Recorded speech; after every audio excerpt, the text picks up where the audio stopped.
News 18 বাংলায় স্বাগত। নটা নিউজ রুম লাইভ নিয়ে আপনাদের সঙ্গে রয়েছে আমি শর্মিষ্ঠা।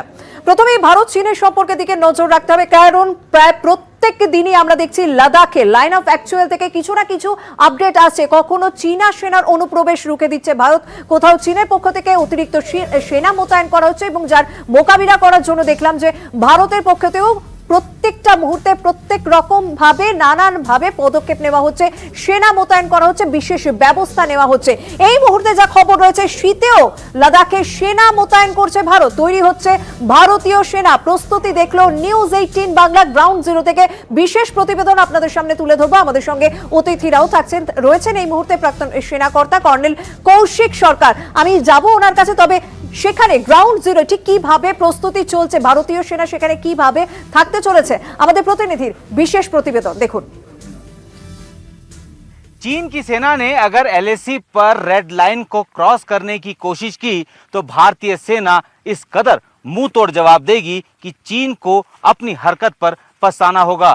सरकारी सूत्रों की माने तो लोकल कमांडर्स को पहले ही ये हिदायत दी जा चुकी है कि वो अपने लिहाज से अपने फैसले ले सकते हैं और साफ तौर पर ये कहा जा चुका है कि ये आपके अधिकार क्षेत्र में आता है कि आपको क्या एक्शन लेना है। अगर हम लोग बात करें दक्षिणी पैंगोंग इलाके की और चुशुल इलाके की, चीन वहाँ पे लगातार अपनी टैंक रेजिमेंट्स के साथ मौजूद है और वो कोशिश कर रहा है भारत को धमकाने की, डराने की। लेकिन भारतीय सेना की तरफ से भी पूरी तैनाती की गई है। यहाँ तक कि जितने भी हाई पीक्स है उस इलाके में भारतीय सेना पूरी तरह से वहाँ मौजूद है, तैनात है और एक एडवांटेज पोस्ट पर है, जिसे चीन अपने करीब लाना चाहता है। इसलिए कई बार उसने कोशिशें भी की। अगर सूत्रों की माने तो चीन ने तिब्बत के इलाके में तकरीबन 150 से ज्यादा फाइटर एयरक्राफ्ट की तैनाती की है और साथ ही 50,000 से ज्यादा सैनिक वहां पे उसने तैनात किए हैं। तो इसका मतलब साफ है कि चीन जो है वो कोई ऐसी हरकत करने की सोच रहा है। लेकिन इतना साफ कर दिया है सरकारी सूत्रों ने कि अगर चीन ने जंग की शुरुआत की तो उसे बहुत भारी कीमत चुकानी पड़ेगी। Things are heating up along the line of actual controls and the troops are preparing for what they're calling a hot winter. But what will really save them from minus 30, minus 40 degree temperatures? These tents that are behind me could be some safety for them as they take hilltops and ridgetops in the eyeball to eyeball confrontation with the Chinese. This is what these tents look like. We are told that they can accommodate 8 to 10 people. Inside this tent there are ventilation facilities which can help them breathe. This black thing that you see here is called a bukhari. It uses kerosene and generates heat so that the soldiers who are taking rest inside the tent are safe. There's also another heating paraphernalia here. It also gives them warmth, gives them heat. They will have to wear multiple layers of socks. So there are these 2 layers of socks that they will have to wear. There is something called this is also something to save them from the harsh winter. It's called the gaiters. These gaiters have been brought in to save them around their knees. The sleeping bags have been put in here. There are shoes as well. I will show you these shoes, how they're going to protect. These shoes in fact are specially made to protect from snow. And then there are these jackets. Look at this trouser. This is the lower that a Jawan will wear. This lower itself is about 2 to 2.5 kilo. That's the weight.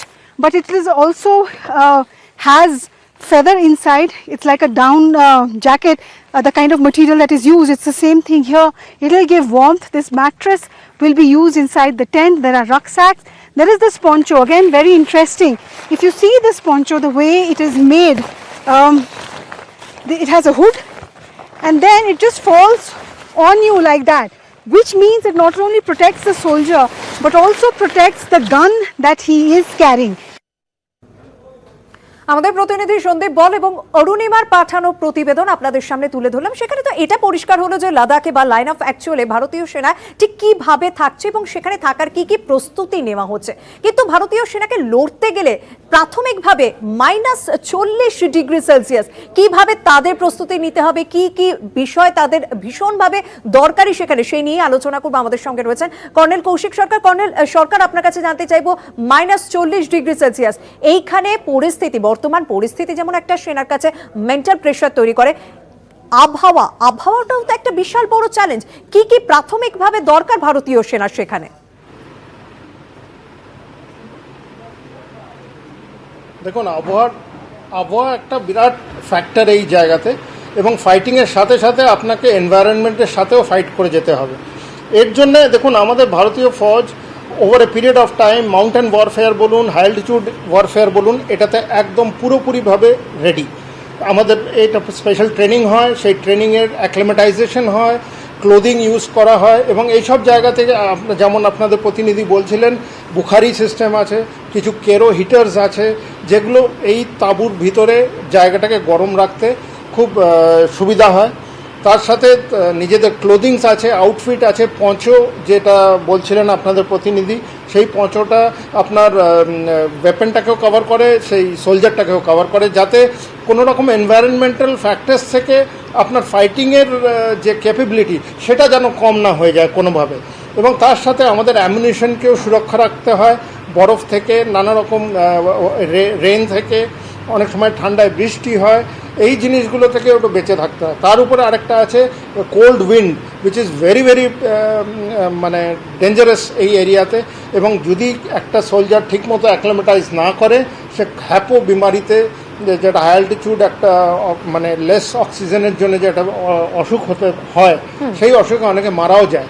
তো এইটা থেকে বাঁচার জন্যে ready থাকতে হবে। এখন যেহেতু ওখানে এক্সেস এখন সোলজার্স এসে গেছে, তার জন্যে কিন্তু ভারতীয় ফৌজ, ইন্ডিয়ান গভর্নমেন্ট পুরোপুরি লজিস্টিক্স সাপোর্ট দিয়ে যাতে পুরো উইন্টারটা আমাদের সোলজাররা ওখানে থাকতে পারে, সেটার জন্য পুরো প্রস্তুতি আছে। একদম, এই তো গেল সেখানে থাকার ব্যবস্থা, কিন্তু ওই আবহাওয়ায় লড়াই করার একটা মানসিকতা বা অস্ত্রশস্ত্র, সেক্ষেত্রেও কি বিশেষ কোনো ব্যবস্থা থাকে? মানে অস্ত্রশস্ত্র কি অন্য ধরনের ব্যবহার করা হয় -40°C দিকে, এবং বিভিন্ন কমিউনিকেশন সিস্টেম রয়েছে যেগুলো চার্জিংয়ের কিন্তু ব্যবস্থা রাখতেই হয় প্রত্যেক মুহূর্তে, যাতে সেটা চার্জড হতে থাকে কমিউনিকেশন সিস্টেমগুলো, সেগুলোর জন্য কি বিশেষ ব্যবস্থা থাকা দরকার বা রাখা উচিত ওখানে সেখানে?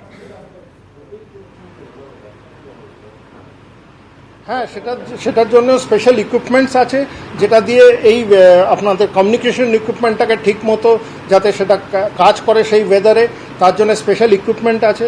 এবং আমাদের যে ওয়েপেন সিস্টেম, যেটা ওয়েপেন সিস্টেমে পার্টিকুলার একটা অয়েল লুব্রিকেন্ট ইউজ করা হয় যাতে মুভিং পার্টসটা ঠিক মতো চলতে থাকে, এগুলো মাথায় রেখে আমাদের কাজ করতে হয়। এমনকি অ্যামনিশনগুলোকে পুরোপুরিভাবে ময়েশ্চার থেকে প্রিভেন্ট করার জন্যও কিছু মেটেরিয়াল আছে, যেটা দিয়ে এটা অ্যামনিশনটাকেও প্রিজার্ভ করা হয়।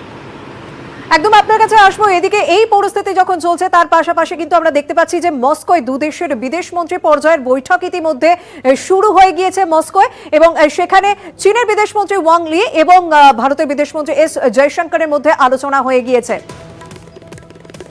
আমাদের সঙ্গে রয়েছেন CNN news 18 senior editor politics Pallavi Ghosh. Pallavi, এই বৈঠকে মূলত আলোচ্য বিষয় ঠিক কোন কোন বিষয়গুলো হয়ে উঠছে?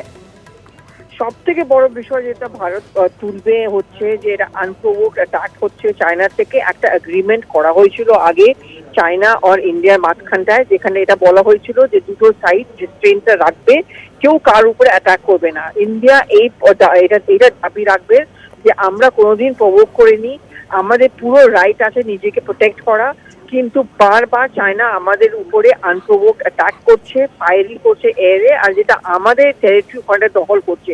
এই কথাটা যখন external affairs minister Jaishankar raise করবেন চায়নার সাথে, যখন কথাবার্তা চলছে। ধন্যবাদ। আমরা কথা বললাম Pallavi Ghosh, CNN news 18 senior editor politics Pallavi ঘোষের সঙ্গে, এবং ইতিমধ্যেই এই বৈঠক শুরু হয়ে গিয়েছে, এবং এই পরিস্থিতিতে দাঁড়িয়ে দুদেশের বিদেশ মন্ত্রীর বৈঠক যথেষ্ট গুরুত্বপূর্ণ।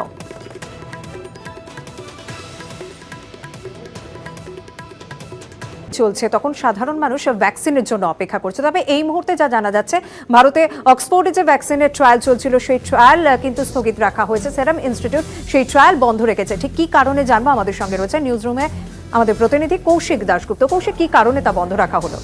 অক্সফোর্ড এবং অ্যাস্ট্রাজেনেকা এই দুজনে মিলে তৈরি করছে করোনার ভ্যাকসিন কোভিশিল্ড, যার দিকে কিন্তু সারা বিশ্বের নজর। কিন্তু এইটা ব্রিটেনে যেটা যখন পরীক্ষা চলছে, থার্ড ফেজের ট্রায়াল, ফাইনাল ফেজের ট্রায়াল চলছে, মানবদেহে প্রয়োগ করে পরীক্ষা হচ্ছে, তখন সেই পরীক্ষা চলার সময় একজন স্বেচ্ছাসেবক অসুস্থ হয়ে পড়েন এর ফলে সেইখানে কিন্তু ট্রায়ালটা বন্ধ করে দেওয়া হয়। এটা মঙ্গলবারের ঘটনা। তো তারপরেও বুধবার যখন আমাদের সেরাম ইনস্টিটিউট পুনে বেস্ট পৃথিবীর সবচেয়ে বড় ভ্যাকসিন প্রস্তুতকারী সংস্থা, তারা কিন্তু তখনও বন্ধ করেনি। এই নিয়ে ডিসিজিআই তাদের কাছে তাদের শোকজ করে তাদের কাছে জানতে চায় যে কি তাদের অবস্থান, তারা ভ্যাকসিন নিয়ে কী ভাবছে। তারই উত্তর আজকে দিয়েছে সেরাম ইনস্টিটিউট যে তারাও আপাতত এই ট্রায়ালটা, থার্ড ফেজের ট্রায়াল ভারতে বন্ধ। অর্থাৎ করোনার যে ভ্যাকসিন, যেই ভ্যাকসিনের দিকে সারা বিশ্ব তাকিয়ে, সেটা একেবারে প্রায় চূড়ান্ত পর্যায়ে ট্রায়াল চলছে, সেইখানে এসে এই ভ্যাকসিনের ট্রায়াল আপাতত ভারতেও বন্ধ।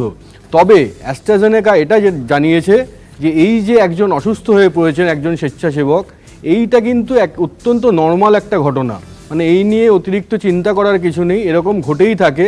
এইটা সারা বিশ্বের নজর কেড়েছে এই কারণে, কারণ অক্সফোর্ডের ভ্যাকসিনের দিকে সবাই তাকিয়ে। তো সেইটা নিয়ে তারা দেখছেন যে কীরকম অসুস্থতা, কতদিন পর আবার পরীক্ষা নিরীক্ষা এবং আবার ট্রায়াল শুরু করা যায়। সেইখান থেকে সবুজ সংকেত পেলেই আবার সারা বিশ্ব জুড়ে এই ট্রায়ালের প্রক্রিয়া কিন্তু শুরু হবে। অ্যাস্ট্রাজেনেকার যেটা দাবি যে এইভাবে স্থগিত হয়ে গেলেও মাঝপথে এই বছরের শেষের মধ্যে, এই বছর শেষ হওয়ার আগেই সারা বিশ্বের কাছে তারা করোনার ভ্যাকসিন তুলে দিতে পারবে। অনেক ধন্যবাদ।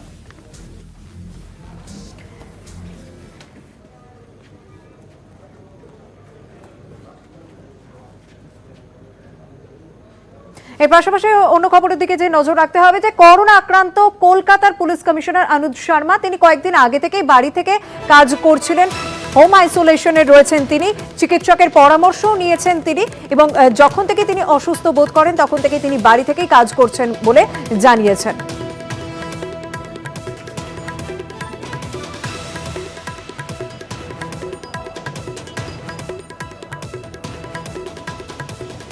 ফের উত্তরবঙ্গ মেডিকেল কলেজ ও হাসপাতালে আগুন লেগেছে, এই খবরই পাওয়া যাচ্ছে। এখনকার পরিস্থিতি কি জানবো, আমাদের সঙ্গে রয়েছেন প্রতিনিধি পার্থ প্রতিম সরকার। পার্থ প্রতিম, কি অবস্থা, কিভাবে আগুন লাগে?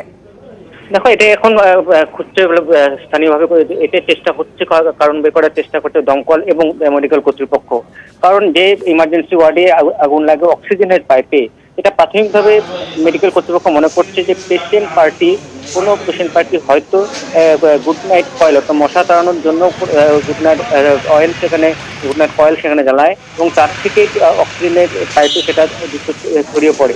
এবং যেহেতু দ্রুত সেখানে চিকিৎসক এবং অন্যান্য স্বাস্থ্যকর্মী নার্সরা গিয়ে ফায়ার এক্সটিংগুইশার ব্যবহার করে আগুনকে নিয়ন্ত্রণে আনে। খবর যে মাটিকাড়া দমকল কেন্দ্রে, সেখান থেকে দমকলের দুটি ইঞ্জিন ঘটনাস্থলে পৌঁছায়, তবে তার আগে কিন্তু আগুন নিয়ন্ত্রণে আসে।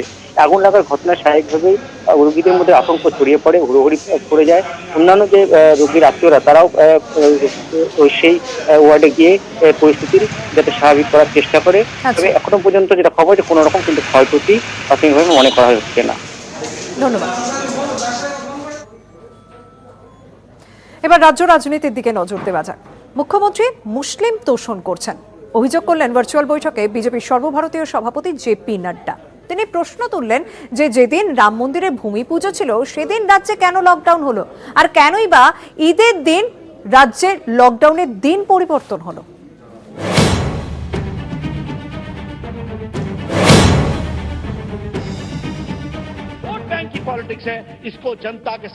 কোনো রাগঢাক নয়, 21শে রাজ্যে ক্ষমতায় আসতে ধর্মীয় মেরুকরণী অস্ত্র গেরুয়া শিবিরের।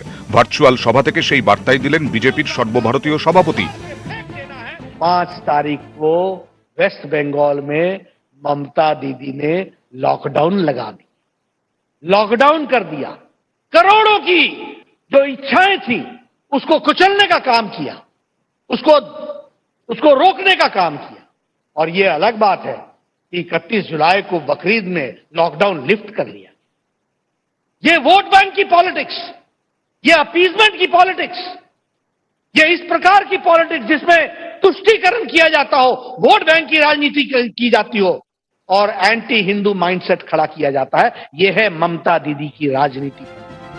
নাড্ডার অভিযোগ উড়িয়ে দিতে চেয়েছে তৃণমূল। যারা এই কথা বলছেন তোষণের রাজনীতি, তারা রাজনীতি করবার জন্যই রাজনীতি করছে। আমরা তো মানসিকরণের রাজনীতি করছি, মেরুকরণের রাজনীতি তো আমরা করি না। मुद्दा बनाना चाहिए, लोगों को बताना चाहिए कि तुम्हारा हक जो मोदी जी तुमको देते हैं। নাড্ডার অভিযোগ কেন্দ্রীয় প্রকল্প রাজ্যের নামে চালাতে চাইছে রাজ্য সরকার। কেন্দ্রীয় প্রকল্পের কথা তুলে ধরতে বাড়ি বাড়ি প্রচারের নির্দেশ দিয়েছেন তিনি। বুঝিয়ে দিলেন 21-এর ভোটে মোদি বিজেপির মুখ, সেই সুর দিলীপ ঘোষের গলাতেও। যে বিজেপি শাসিত রাজ্যে কি উন্নয়ন হচ্ছে আর পশ্চিমবাংলায় কি হচ্ছে, সেজন্য বিজেপি সে অধিকার নিয়ে মানুষকে দাবি করছে যে আমরা বাংলার হাল ফিরিয়ে দেব, আমাদের সেই অভিজ্ঞতা আছে, আমরা সেই ধরনের কাজ করে দেখিয়েছি, সেজন্য বিজেপিকে আপনারা সুযোগ দিন। हर बात पर बोलना হবে না হবে না হবে না, কি হবে না, সব कुछ হবে। গেরুয়া শিবিরের কথাতে গুরুত্ব দিতে নারাজ রাজ্যের শাসক দল।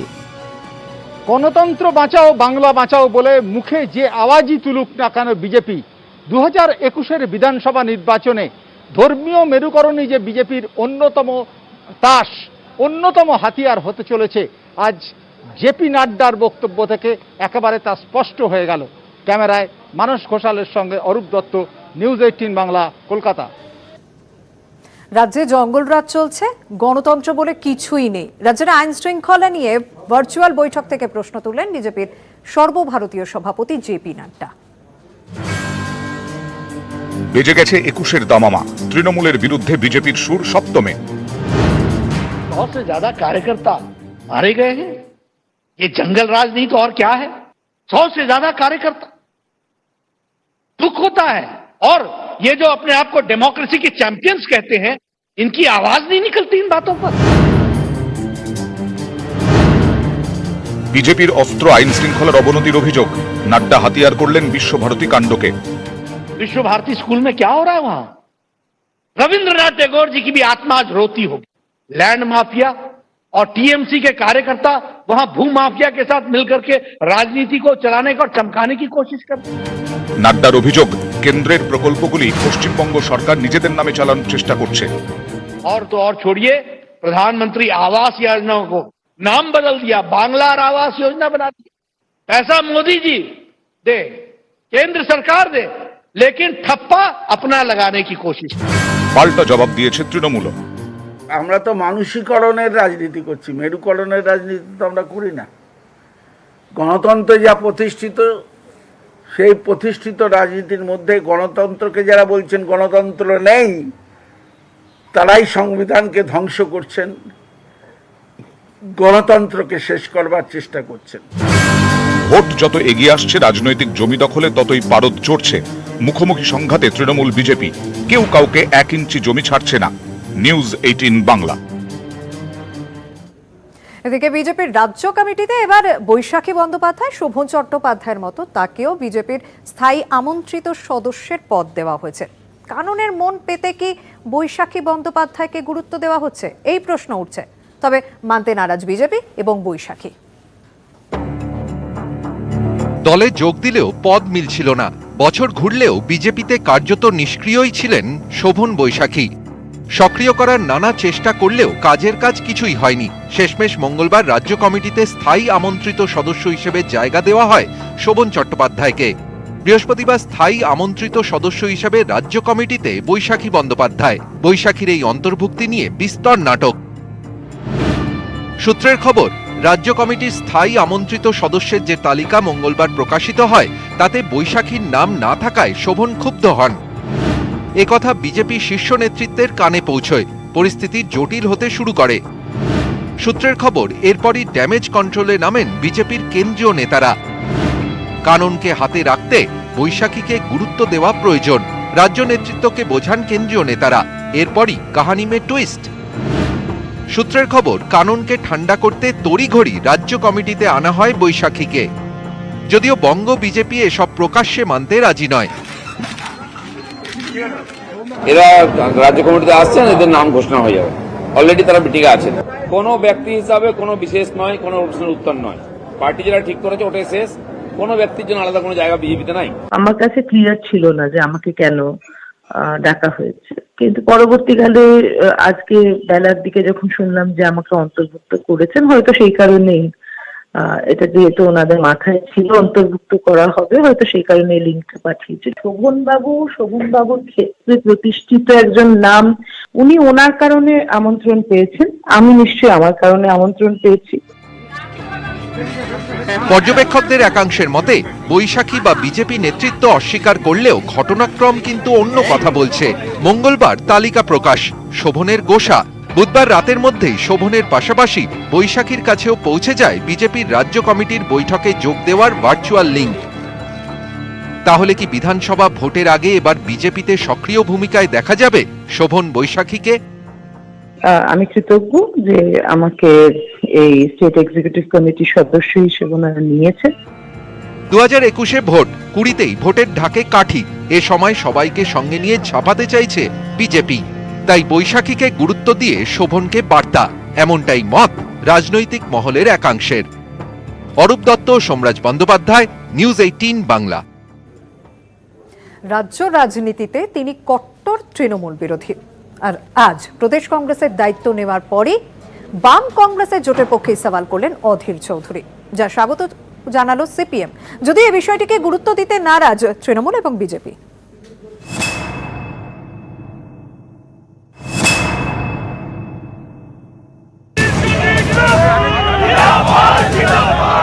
লোকসভায় কংগ্রেসের দলনেতা ছিলেনই, বিধানসভা ভোটের আগে এবার অধীর চৌধুরীকে প্রদেশ কংগ্রেসেরও দায়িত্ব দিলেন সোনিয়া গান্ধী।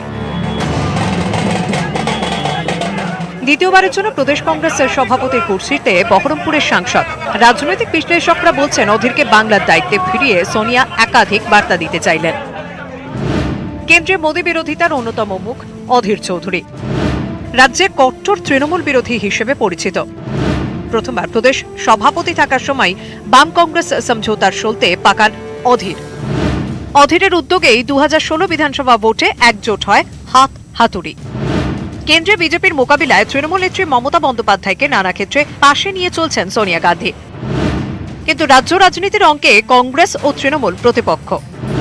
তৃণমূলের বিরুদ্ধে তাই সোনিয়ার বাজি অধীর। অধীরকে দায়িত্ব দিয়ে বাম কংগ্রেসে জোট তৎপরতার পালেও হাওয়া। কংগ্রেস এবং বামের ঐক্য, রাজনৈতিক সমঝোতা আরো দৃঢ়বদ্ধ হয়েছে। আমরা চাইব সেই রাজনৈতিক সমঝোতাকে নির্বাচনী সমঝোতায় রূপান্তরিত করে বাংলার স্বৈরাচারী তৃণমূল সরকারের বিরুদ্ধে জবরদস্ত মোকাবেলা যাকে করা বলে, সেই জবরদস্ত মোকাবেলা করতে আমরা দৃঢ় প্রতিজ্ঞ। বিধান ভবনের দায়িত্বে অধীর, স্বাগত জানালো আলিমুদ্দিন। আজকে যদি পশ্চিমবঙ্গকে বাঁচাতে হয়, বাংলাকে বাঁচাতে হয়, তাহলে কংগ্রেস, বাম এবং বামপন্থী সমস্ত এছাড়াও যারা গণতান্ত্রিক ধর্মক শক্তি আছে তাদেরকে এক কাট্টা হতে হবে। বিজেপি এবং তৃণমূলের বিরুদ্ধে যে ভোট আছে তাকে এক জায়গায় করতে হবে। প্রদেশ কংগ্রেসের সভাপতির পদে অধীরের ফেরা বা বাম কংগ্রেসের জোটের সম্ভাবনাকে অবশ্য প্রকাশ্যে গুরুত্ব দিতে চাইছে না ঘাসফুল ও পদ্মফুল শিবির। কিছু তো কর্মসূচি নিতেই হবে, না রে যে জামাটা পরে রেখেছে সেই জামাটা খুলবেন কি করে? আমি এ ব্যাপারে অন্য দলের কি কর্মসূচি সেই কর্মসূচি নিয়ে কোনো মন্তব্য করতে চাই না। এটা কংগ্রেসের ঘরোয়া ব্যাপার, কিন্তু ওদের কাছে কোনো বিকল্প ছিল না। অধীর বাবুর সাফল্য কামনা করি, ওনাকে শুভেচ্ছা জানাই। 16 জোট 19-এ হয়নি, 21-এ কি হবে? সোমেনের হাতে থাকা ব্যাটন নিয়ে সলতে পাকানো শুরু করে দিলেন অধীর চৌধুরী। নিউজ 18 বাংলা থেকে সোজা তুইতাকারি। এরপরই কঙ্গনা রানাওয়াতের বিরুদ্ধে অভিযোগ দায়ের হয়েছে। যদিও বান্দ্রার অফিস ভাঙার পর আজ তিনি বান্দ্রার অফিসে ঘুরে দেখতে যান। যদিও কঙ্গনা রানাওয়াতের আইনজীবী তিনি দাবি করছেন যে অফিস নয়, বৃহন মুম্বাই মিউনিসিপাল কর্পোরেশন কঙ্গনা রানাওয়াতের বাংলো ভেঙেছে।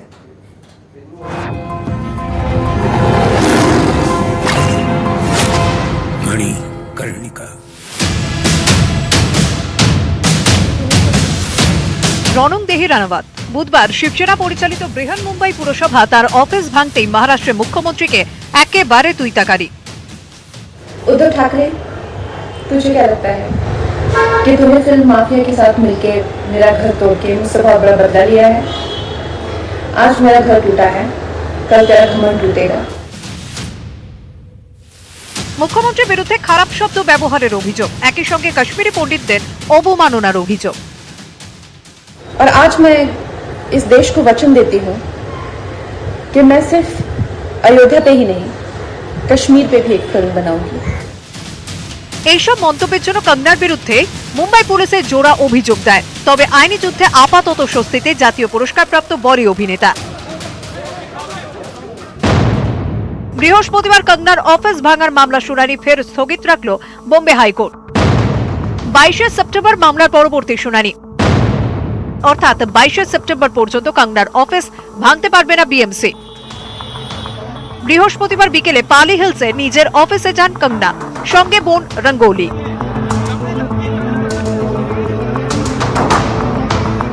কুইন বনাম সেনা যুদ্ধে অনেক সেলিব্রিটি কঙ্গনার পাশে দাঁড়িয়েছেন, তার সমালোচনাও করেছেন অনেকে।